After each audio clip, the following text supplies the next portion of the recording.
تو اس شعر میں میرا شعر بھی آپ لکھ سکتے ہیں. شعر سنیے. نہ میں دشمن سے ڈرتا ہوں نہ میں خاروں سے ڈرتا ہوں، نہ میں دشمن سے ڈرتا ہوں نہ میں خاروں سے ڈرتا ہوں، جو بن کر سانپ ڈس لیتے ہیں ان یاروں سے ڈرتا ہوں.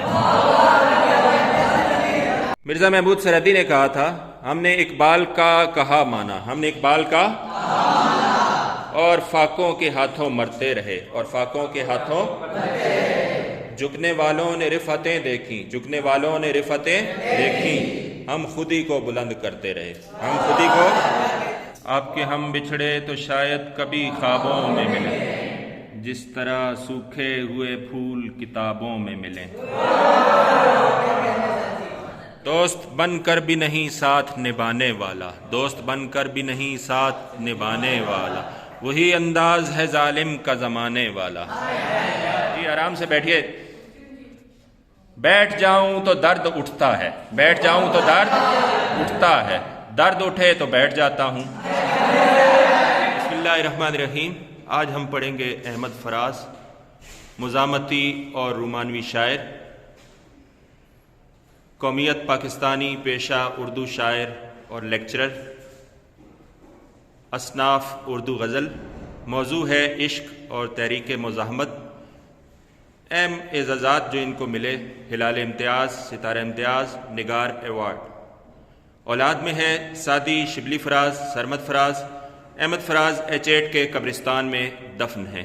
تعلیم ان کی ایم اے اردو، ایم اے فارسی، اور نیچے ان کے شعری مجموعے لکھے ہوئے ہیں.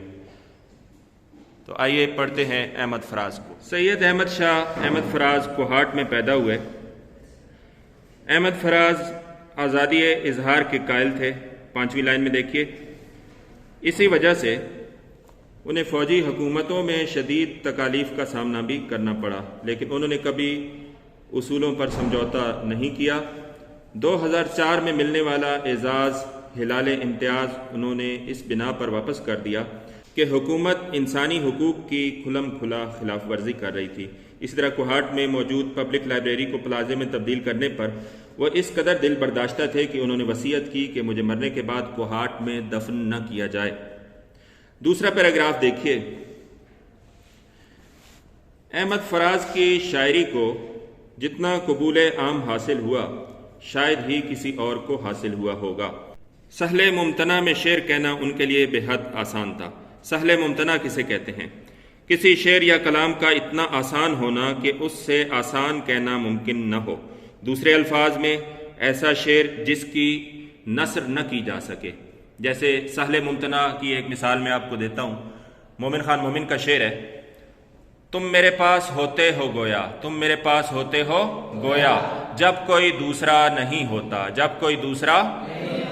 یہ سہل ممتنع کی ایک مثال دی میں نے آپ کو. احمد فراز کی شاعری کے 13 مجموعے شائع ہو چکے ہیں. تو یہ نیچے ان کے شعری مجموعے لکھے ہوئے ہیں. یہ آپ دیکھیے. بورڈ پہ بھی میں نے لکھے ہیں. ادھر سے بھی آپ دیکھ سکتے ہیں کہ کون کون سے ان کے شعری مجموعے ہیں. احمد فراز کے اشعار سنیے. اور فراز چاہیے کتنی محبتیں تجھے، اور فراز چاہیے کتنی محبتیں تجھے، ماؤں نے تیرے نام پہ بچوں کا نام رکھ دیا. تم تکلف کو بھی اخلاص سمجھتے ہو فراز، دوست ہوتا نہیں ہر ہاتھ ملانے والا، دوست بن کر بھی نہیں ساتھ نبھانے والا، دوست بن کر بھی نہیں ساتھ نبھانے والا، وہی انداز ہے ظالم کا زمانے والا. سنا ہے لوگ اسے آنکھ بھر کے دیکھتے ہیں، سو اس کے شہر میں کچھ دن ٹھہر کے دیکھتے ہیں. سنا ہے اس کے بدن کی تراش ایسی ہے کہ پھول اپنی قبائیں کتر کے دیکھتے ہیں. سنا ہے بولے تو باتوں سے پھول جھڑتے ہیں، سنا ہے بولے تو باتوں سے پھول جھڑتے ہیں. یہ بات ہے تو چلو بات کر کے دیکھتے ہیں. زندگی سے یہی گلہ ہے مجھے، تو بہت دیر سے ملا ہے مجھے. سلسلے توڑ گیا وہ سبھی جاتے رہے، ورنہ اتنے تو مراسم تھے کہ آتے جاتے. رنجش ہی سہی دل ہی دکھانے کے لیے آ، رنجش ہی سہی دل ہی دکھانے کے لیے آ، آ پھر سے مجھے چھوڑ کے جانے کے لیے آ. کیا کہ سب سے بیاں دل کی حالتیں کرنی، یہ کیا کہ سب سے بیاں دل کی حالتیں کرنی، فراز تجھ کو نہ آئیں محبتیں کرنی۔ اب کہ ہم بچھڑے تو شاید کبھی خوابوں میں ملیں، اب کہ ہم بچھڑے تو شاید کبھی خوابوں میں ملیں، جس طرح سوکھے ہوئے پھول کتابوں میں ملیں۔ اس نے سکوت شب میں بھی اپنا پیام رکھ دیا، اس نے سکوت شب میں بھی اپنا پیام رکھ دیا، ہجر کی رات بام پر ماہ تمام رکھ دیا۔ اس نے نظر نظر میں ہی ایسے بھلے سخن کہے، اس نے نظر نظر میں ہی ایسے بھلے سخن کہے، میں نے تو اس کے پاؤں میں سارا کلام رکھ دیا۔ شدت تشنگی میں بھی غیرت میں کشی رہی، اس نے جو پھیر لی نظر میں نے بھی جام رکھ دیا۔ اس نے جو پھیر لی نظر میں نے بھی جام رکھ دیا۔ اور فراز چاہیے کتنی محبتیں تجھے، ماؤں نے تیرے نام پہ بچوں کا نام رکھ دیا۔ تیری باتیں ہی سنانے آئے، تیری باتیں ہی سنانے آئے، دوست بھی دل ہی دکھانے آئے، اس سے پہلے کہ بے وفا ہو جائیں، کیوں نہ اے دوست جدا ہو جائیں۔ پہلا شعر دیکھیے، لب کشا لوگ ہیں سرکار کو کیا بولنا ہے، اب لہو بولے گا تلوار کو کیا بولنا ہے۔ اب یہ شعر دیکھیے تو اس میں استعارے ہیں دو۔ لہو کے اوپر آپ لکھیں گے مظلوم، کیا لکھیں گے؟ مظلوم۔ اور تلوار کے اوپر آپ لکھیں گے ظالم، تلوار پر آپ لکھیے ظالم۔ لب کشا کا مطلب کیا ہے؟ بات کرنے والا، بولنے والا۔ لب کشا لوگ ہیں سرکار کو کیا بولنا ہے، سرکار یعنی حکومت۔ اب مظلوم ظالم حکمرانوں کے خلاف اٹھ کھڑے ہوئے ہیں، اب لوگوں میں بولنے کی ہمت پیدا ہو گئی ہے، اس لیے حکومت کو اب خاموش ہونا پڑے گا، ظلم و ستم کی حد ہوتی ہے۔ یہ شعر مزاحمت کا اشارہ ہے۔ تو احمد فراز جو ہے ان کی شاعری کے دو رخ ہیں، ایک مزاحمتی حوالہ ہے ان کا، اور دوسرا جو حوالہ ہے وہ رومانوی حوالہ ہے۔ ویسے تو یہ پوری غزل ایک اعتبار سے مزاحمتی غزل ہے۔ تو اس میں دیکھیے پہلا شعر یہ مزاحمت کا اشارہ ہے، ظلم پھر ظلم ہے، بڑھتا ہے تو مٹ جاتا ہے، ظالم کے خلاف مزاحمت ہوگی، تنگ آمد بجنگ آمد۔ تو اب لوگوں میں بولنے کی ہمت پیدا ہو گئی ہے۔ سرفروشی کی تمنا اب ہمارے دل میں ہے، سرفروشی کی تمنا اب ہمارے دل میں ہے، دیکھنا ہے زور کتنا بازوئے قاتل میں ہے۔ دوسرا شعر دیکھیے، بکنے والوں میں جہاں ایک سے ایک آگے ہو، ایسے میلے میں خریدار کو کیا بولنا ہے، ایسے میلے میں خریدار کو، جہاں بکنے والے خود بڑھ کر خریدار کے قدموں میں گر رہے ہوں، غیرت نیلام ہو گئی ہے۔ اور اقبال نے کہا تھا غیرت ہے بڑی چیز جہانے تگ و دو میں، پہناتی ہے درویش کو تاجے سرے دارا، پہناتی ہے درویش کو تاجے سرے دارا۔ تو یہاں تو بکنے والے خود تیار ہو کے بیٹھے ہیں، یہاں خریدار کو زیادہ مول تول کرنے کی ضرورت نہیں ہے۔ یہ ضمیر فروش، یہ غدار معمولی سے معمولی قیمت پر بھی اپنی قوم کی عزت و ناموس کا سودا کرنے پر تیار ہو جاتے ہیں۔ دیکھیے بازار عالم میں انسان کس قدر سستا ہو گیا ہے۔ شعر دیکھیے، لو چلے آئے عدالت میں گواہی دینے، مجھ کو معلوم ہے کس یار نے کیا بولنا ہے۔ تو ظالم کی حمایت میں میرے خلاف گواہی دے رہے ہیں، یہ گواہ کے طور پر پیش ہو رہے ہیں۔ یہ دوست کیسے ہیں؟ یہ تو منافقت ہے۔ دشمنوں نے جو دشمنی کی ہے، دشمنوں نے جو دشمنی کی ہے، دوستوں نے بھی کیا کمی کی ہے۔ آپ یہ شعر لکھ سکتے ہیں، تم تکلف کو بھی اخلاص سمجھتے ہو فراز، دوست ہوتا نہیں ہر ہاتھ ملانے والا۔ تو اس شعر میں میرا شعر بھی آپ لکھ سکتے ہیں۔ شعر سنیے، نہ میں دشمن سے ڈرتا ہوں، نہ میں خاروں سے ڈرتا ہوں، نہ میں دشمن سے ڈرتا ہوں، نہ میں خاروں سے ڈرتا ہوں، جو بن کر سانپ ڈس لیتے ہیں ان یاروں سے ڈرتا ہوں۔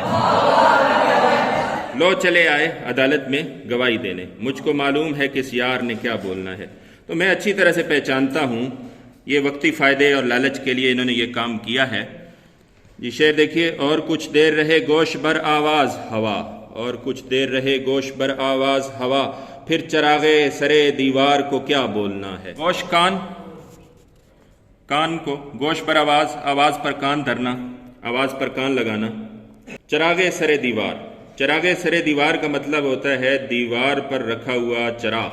چراغ کے اوپر لکھنا ہے فراز، فراز خود کو چراغ کہہ رہے ہیں۔ کیا کہہ رہے ہیں؟ چراغ۔ اور سرے دیوار، ایسا چراغ جو بجھنے کے قریب ہو۔ ہوا پر لکھیے مخالفین، مخالفین کو ابھی میرے بجھنے کا انتظار کرنا پڑے گا، مخالفین کو ابھی میرے بجھنے کا انتظار کرنا پڑے گا۔ جب تک سانسیں ہیں ظلم کے خلاف آواز بلند کرتا رہوں گا، چراغ کا کام روشنی پھیلانا اور اندھیرے کے خلاف مزاحمت کرنا ہوتا ہے۔ فراز کہہ رہے ہیں کہ ابھی میرے مخالفین کو میرے مرنے کا انتظار کرنا پڑے گا، یا جب تک یہ آواز خاموش نہیں ہوتی اس وقت تک میں بولتا رہوں گا۔ ابھی مخالفین کو میری باتیں سننا پڑیں گی، میرے بجھنے کا انتظار کرنا پڑے گا۔ ابھی تو میں بولوں گا، جب تک زندہ ہوں میں آواز بلند کرتا رہوں گا ظلم کے خلاف۔ کس کے خلاف؟ ظلم کے خلاف۔ اگلا شعر دیکھیے، مجھ سے کیا پوچھتے ہو آخری خواہش میری، گناہگار سرے دار کو کیا بولنا ہے۔ گناہگار سرے دار، جس کو سزا ہو چکی ہے، بہت سخت سزا۔ ویسے تو لغوی معنی دیکھیے تو پھانسی کی سزا، سولی پر چڑھانا، لیکن یہاں کیا مراد ہے؟ کہہ رہے ہیں کہ میں آخری خواہش کا اظہار کس طرح کروں، جبکہ بولنے پر مجھ بے گناہ کو سزا سنا دی گئی ہے، مجھے باغی سمجھ کے تختہ دار پر لٹکایا گیا ہے، تو اب میں کیا بول سکتا ہوں۔ اس کے بعد شعر دیکھیے، خلقت شعر تھی چپ شاہ کے فرمان کے بعد، اب کسی واقف اسرار کو کیا بولنا ہے۔ خلقت شعر، پبلک، لوگ، واقف اسرار، جو حقیقت کو جانتا ہو، جو حقیقت کو جانتا ہو، تو سزا بھگتنا ہوگی شاہ کے فرمان کے بعد۔ اب کسی واقف اسرار کو کیا بولنا ہے۔ بے حس لوگ بادشاہ کے ظلم و ستم پر خاموش ہیں، سچ بولنے والے بھی خاموشی میں عافیت سمجھتے ہیں۔ تو قتیل شفائی اس میں کہتے ہیں، دنیا میں قتیل اس سا منافق نہیں کوئی، دنیا میں قتیل اس سا منافق نہیں کوئی، جو ظلم تو سہتا ہے بغاوت نہیں کرتا، جو ظلم تو سہتا ہے بغاوت نہیں کرتا۔ ایک اور شعر آپ اس میں لکھ سکتے ہیں، یہ دستور زباں بندی ہے کیسا تیری محفل میں، یہ دستور زباں بندی ہے کیسا تیری محفل میں، یہاں تو بات کرنے کو ترستی ہے زباں میری، یہاں تو بات کرنے کو ترستی ہے زباں میں۔ وہی جانے پس پردہ جو تماشا گر ہے، وہی جانے پس پردہ جو تماشا گر ہے، کب کہاں کون سے کردار کو کیا بولنا ہے، کب کہاں کون سے کردار کو کیا بولنا۔ تماشا گر، تماشا کرنے والا، تماشا گر کے معنی کیا ہے؟ تماشا کرنے والا۔ تو یہ تماشا دکھانے والے پوشیدہ کردار، یہ ہر کردار کی زبان اور عمل کی ڈوریاں ان کے ہاتھ میں ہوتی ہیں، تو دوسرے لوگ ان کے ہاتھ میں کٹ پتلی کی طرح ہوتے ہیں۔ جس طرح کٹ پتلی ہے نا، کٹ پتلی کی طرح یہ اس کو نچاتے ہیں۔ عمل کی ڈوریاں طاقتور طبقے کے ہاتھ میں ہوتی ہیں کواکب کچھ نظر آتے ہیں کچھ۔ پس پردہ جو طاقتور طبقہ ہے وہی طے کرتا ہے کہ کس نے کون سا کردار ادا کرنا ہے۔ جہاں دربار ہو شاہوں کے مصاحب ہوں فراز، مقطع ہے غزل کا، وہاں غالب کی طرفدار کو کیا بولنا ہے۔ عزت بادشاہ کے مصاحبوں کو ملتی ہے، مصاحب کے معنی ہیں ساتھ بیٹھنے والے، بے جا تعریفیں کرنے والے، ہاں میں ہاں ملانے والے۔ غالب نے کہا تھا ہوا ہے شے کا مصاحب، اس نے تو ذوق پہ چوٹ کی تھی نا، ابراہیم ذوق پہ۔ ہوا ہے شہ کا مصاحب، پھرے ہے اتراتا، پھرے ہے اتراتا، وگرنہ شہر میں غالب کی آبرو کیا ہے، وگرنہ شہر میں غالب کی آبرو کیا ہے۔ جہاں دربار ہوں شاہوں کے مصاحب ہوں فراز، اور عزت بادشاہ کے مصاحبوں کو ملتی ہے، مصاحب ساتھ بیٹھنے والے، بے جا تعریفیں کرنے والے، چاپلوس، یہ چاپلوس طبقہ۔ تو عزت کسے ملتی ہے؟ خوش آمدیوں کو، چڑھتے سورج کی پوجا کرنے والوں کو ملتی ہے، بڑے عہدے ملتے ہیں، اہل ہنر کو عزت نہیں ملتی۔ مرزا محمود سرحدی نے کہا تھا، ہم نے اقبال کا کہا مانا، ہم نے اقبال کا اور فاقوں کے ہاتھوں مرتے رہے، اور فاقوں کے ہاتھوں جھکنے والوں نے رفتیں دیکھیں، جھکنے والوں نے رفتیں دیکھیں، ہم خود ہی کو بلند کرتے رہے، ہم خود ہی کو یہاں جو اصطلاح انہوں نے استعمال کی ہے کہ غالب کا طرفدار، اس سے مراد کیا ہے؟ اہل ہنر۔ اس کے معنی ہے کہ ہنر والوں کو عزت نہیں ملتی، ان کی کوئی قدر نہیں ہوتی۔ جن کے پاس فن ہے، جو قابل لوگ ہیں، انہیں عزت نہیں ملتی۔ مت سہل ہمیں جانو، پھرتا ہے فلک برسوں، تب خاک کے پردے سے انسان نکلتے ہیں۔ جی آرام سے بیٹھیے۔ بیٹھ جاؤں تو درد اٹھتا ہے، بیٹھ جاؤں تو درد اٹھتا ہے، درد اٹھے تو بیٹھ جاتا ہوں۔ پہلا سوال دیکھیے، لہو بولے گا، مراد کیا ہے؟ کہ مظلوموں کا خون گواہی دے گا۔ لوگ اب بولیں گے۔ بے جز دیکھیے، ہوا کے گوش پر آواز سے کیا مراد لی گئی ہے؟ ہوا ذرا صبر سے کام لے، مخالفین ابھی میرے بجھنے کا انتظار کریں۔ تیسرا سوال دیکھیے، خلقت شہر کیوں چپ تھی؟ تو عوام بادشاہ سلامت کے خوف کی وجہ سے چپ تھے۔ شاعر نے آخری خواہش کیوں نہیں بتائی؟ کیونکہ پہلے اس کی خواہشات کا کون سا احترام کیا گیا؟ اور سوال ہے، غزل کے قوافی لکھیں، قافیہ کی جمع ہے، تو یہ آپ لکھ لیں گے۔ اور انتہائی اہم سوال ہے، مرات النظیر۔ مرات النظیر فرسٹ ایئر میں بھی آپ نے پڑھا، کلام میں کسی چیز کا ذکر کرنا اور اس کی مناسبت سے دوسری چیزیں لانا، بشرطے کہ یہ چیزیں متضاد نہ ہوں، اپوزٹ نہ ہوں، باہم مناسبت رکھنے والی چیزوں کا ذکر کرنا۔ اس کی مثال کیا ہے؟ پتا پتا بوٹا بوٹا، حال ہمارا جانے ہے، جانے نہ جانے گل ہی نہ جانے، باغ تو سارا جانے ہے۔ اب اس میں باہم مناسبت رکھنے والی چیزوں کا ذکر ہے، جیسے پتا، بوٹا، گل، باغ، تو ایک چیز کا ذکر ہوا ہے اور اپوزٹ بھی نہیں ہے۔ ایک اور شعر بھی آپ صنعت امراۃ النظیر میں لکھ سکتے ہیں، سنیے۔ نہیں ہے نا امید اقبال اپنی کشت ویراں سے، نہیں ہے نا امید اقبال اپنی کشت ویراں سے، ذرا نم ہو تو یہ مٹی بہت زرخیز ہے ساکی، ذرا نم ہو تو یہ مٹی بہت زرخیز ہے ساکی۔ اب نمی، زرخیزی، مٹی، کشت، کھیتی، یہ ساری چیزیں نا یہ سملر ہیں، باہم مناسبت رکھتی ہیں، تو اسے کہتے ہیں صنعت امراۃ النظیر۔ تو یہ میں نے آپ کو دو مثالیں ان کی دے دیں، اور یہ اہم سوال ہے، پیپر میں آ بھی سکتا ہے۔ فرسٹ ایئر کی گرامر میں بھی یہ شامل تھا، اور اسی طرح فرسٹ ایئر کی جو پلے لسٹ ہے اور سیکنڈ ایئر کی جو پلے لسٹ ہے، اس میں اس کی تعریف میں نے کلپ بنا کے شامل کی ہوئی ہے، تو وہاں سے بھی آپ دیکھ سکتے ہیں کہ کون سی گرامر ہے فرسٹ ایئر کی اور سیکنڈ ایئر کی۔ آج ہم نے احمد فراز کی غزل پڑھی، مزاحمتی اور رومانوی شاعر احمد فراز۔